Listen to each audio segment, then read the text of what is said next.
was in the studio with a famous band that rhymes with Nirvana. They had a guy that worked with them, like a guy who'd done roadie stuff for them, was on tour with in Australia with a famous rock star that rhymes with Evan Dando. And he called them to see how things were going at the studio. So this is a transatlantic phone call in the days before prepaid plans or whatever.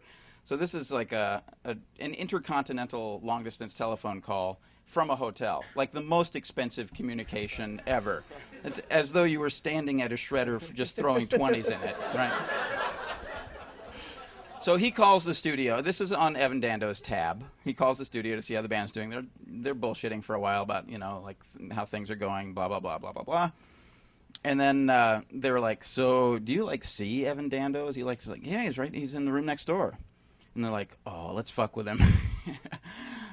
So they had this guy go get Evan Dando, and they brought him to the phone, and they handed me the phone, like I was supposed to come up with the prank on the spot. So the only thing I could think of was that I pretended to be a personal assistant to Madonna.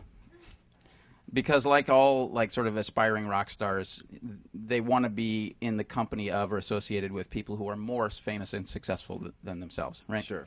So I pretended to be the personal assistant of Madonna, and all I did was tell him that I was asked to place a call to him, and would he mind holding for Madonna?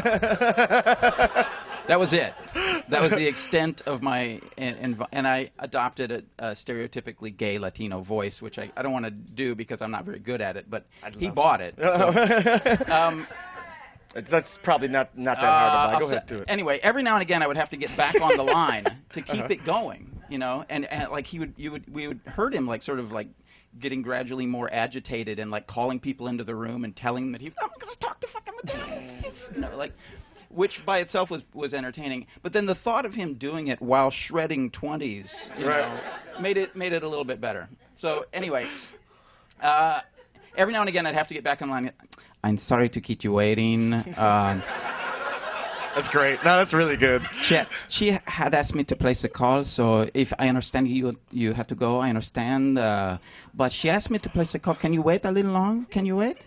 And of course I can wait. Of course to talk to me. Of course I can wait. No problem. No problem. We were recording all of these prank. We'd done a couple of other prank phone calls during the session. We were recording all of them. And there's a cassette somewhere in the world that I don't know where it is now, but which has got about 20 minutes or, say, $1,800 of Evan Dando waiting to talk to Madonna. And finally, I made my excuses, and I said that, you know, when she was finished with the choreographer, she would get back in touch with him. So awesome. That's how that went. That's a good one. I love it, yeah.